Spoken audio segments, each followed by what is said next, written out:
신나는 시사 토크쇼 오태훈의 시사본부. 매주 화요일 현안 둘러싼 여야 국회의원들의 허심탄회한 속내를 들여다보는 시간 정치화투 남북 정상회담 특집으로 꾸몄습니다. 오늘 더불어민주당의 박용진 의원, 자유한국당의 백승주 의원 두 분께서 자리하셨습니다. 두 분 어서 오십시오. 네, 안녕하세요. 자, 두 정상 간의 만남부터 오찬까지 현재 지금 오찬은 지금 개별적으로 좀 진행하고 있다고 하는데 가장 인상적인 모습 두 분은 어떤 장면을 꼽으실지 먼저 박용진 의원께서는요. 일단 좀 가볍게 말씀을 드리면 대통령이 평양시민하고 악수를 하는 장면. 네. 머리에 탁 남아요. 그래서 그 평양시민이 나와서 이렇게 의례적으로 막 뭐 만세 이러면서 꽃술을 흔들고 이제 국기를 흔들고 있는데 대통령이 성큼성큼 나가가서 악수를 딱 청하니까 그쪽은 놀래기도 하고 되게 감격하기도 하고 이랬을 거예요. 우리 대통령이 대한민국 역대 대통령 중에서도 대단히 이렇게 열린 태도시잖아요. 열린 경호를 또 지향을 하고요.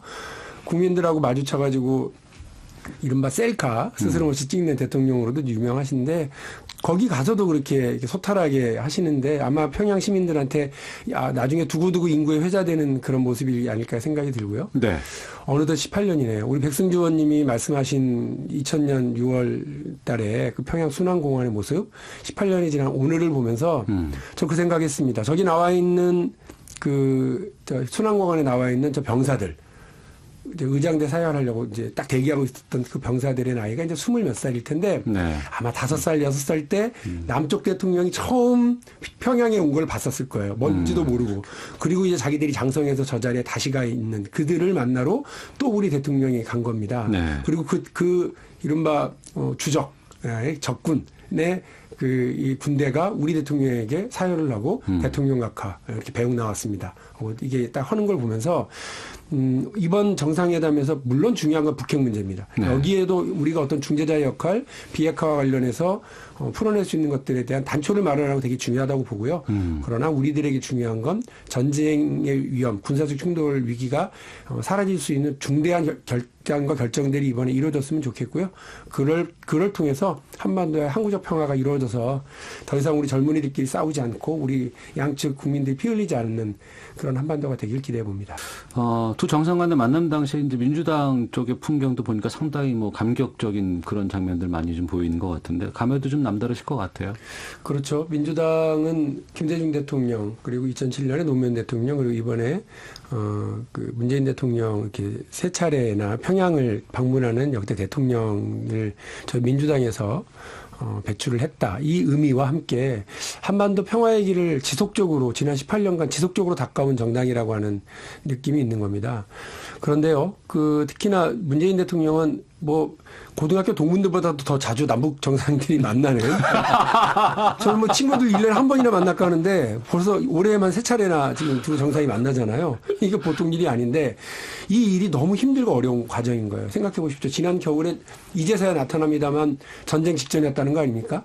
트럼프 대통령이 저거 그냥 빨리 해버리자고 하고 오바마 대통령 시절에도 북폭을 예견하고 있었을 정도 준비했었다고 하니까 전쟁 직전까지 갔었던 지난 겨울을 생각해보면 완전히 다른 판을 만들어내는데 문재인 대통령으로서 얼마나 고독하고 힘들고 외롭겠습니까?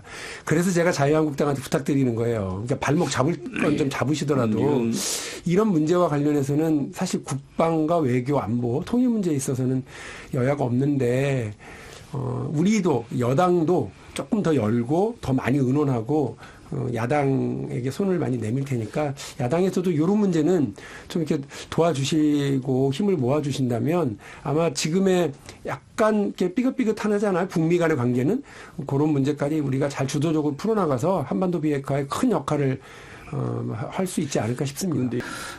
여당 쪽에서 보는 이 3차 남북 정상회담에다가 부여하는 의미는 또 다를 것 같아요.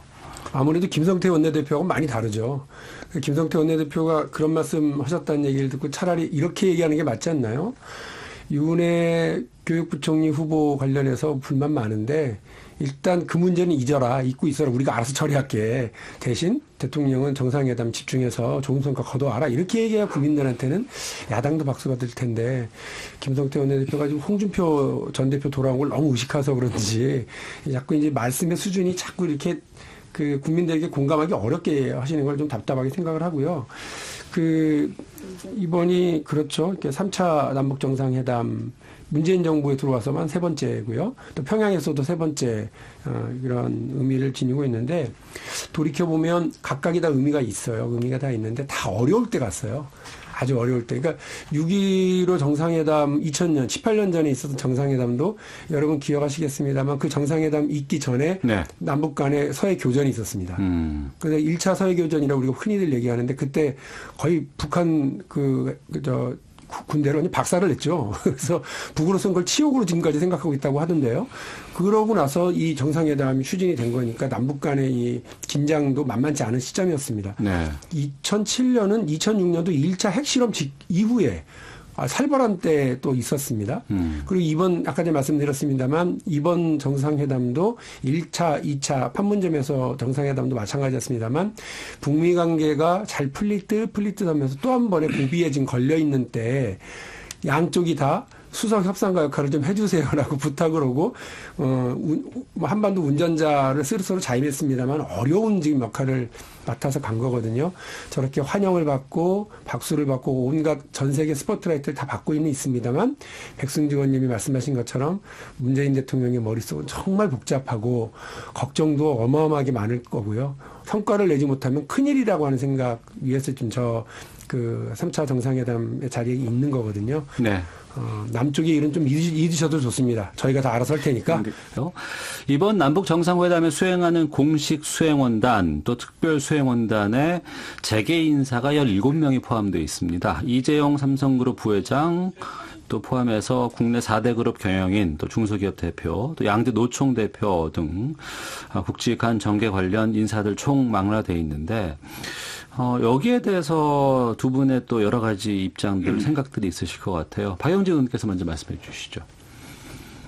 저는 일단 지금 있는 비핵화 문제가 풀리게 되면 곧바로 남북 경협 국면이 온다고 봅니다. 네. 그러면 그런 의미에서 경제인들과 또 재계 총수들 또 경제단체와 그 관련된 또 장관들이 가게 된 것은 자연스러운 일이라고 생각을 하고요. 네. 조금만 앞일을 내다본다면 이번 그 방북이 비핵화로 가는 결정적인 국면을 열기만 한다고 한다면 한반도의 새로운 국면, 경제적인 교류가 열릴 수 있겠다고 생각을 합니다. 그런 의미에서 이런 경제 쪽의 관련 인사들로 특별수행단이 구성된 것은 의미 있고 좋은 일이라고 생각을 하거든요. 네. 다만 첫 술에 배부르랴 이런 생각 하실 필요 있다고 봅니다. 그러니까 이번 방북으로는 사실 얻을 거 별로 없습니다.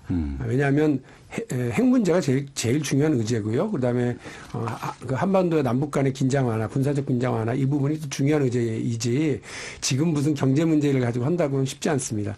그래서 사실 그래서 이제 몇 면을 보면 좀 재밌는 게 있어요. 예.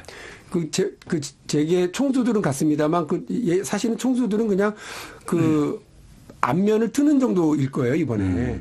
그러니까 사실은 중요한 건 그 부분에 대해서 잘 알고 있는 무슨 본부장, 상무 이런 사람들이 가야 실제적인 얘기들이 되는데 네. 그게 아니라 총수들이 간다. 또 하나는 경제부총리라든지 장하성 실장이라든지 대한민국 경제 정책 전반을 총괄하는 사람이 간 게 아니라 누가 가느냐면 국토부 장관, 네. 문화체육부 장관, 산림청장도 갔고요. 산림청장. 예. 이런 분들이 어떻게 보면 비정치적인 혹은 비경제적인 그러나 경협을 준비할 수 있는 전반적인 분위기를 닦을 수 있는 이쪽 분야들이 간 거거든요. 예. 그러니까 아주 예민한 분야가 아닌 이렇게 이런 남북 교류를 확대할 수 있는 비정치적 비경제적인 영역에서 정치적인 거나 경제적인 거나 다 지금 미국과 유엔의 제재 때문에 막혀 있는 상태니까 여기서 무슨 첫걸음을 한다는 건 어렵고요. 그 이외의 영역에서 경협의 분위기를 조성할 수 있는 장관들과 그런 인물들이 선택돼서 갔다. 이렇게 보시면 될 것 같습니다. 네.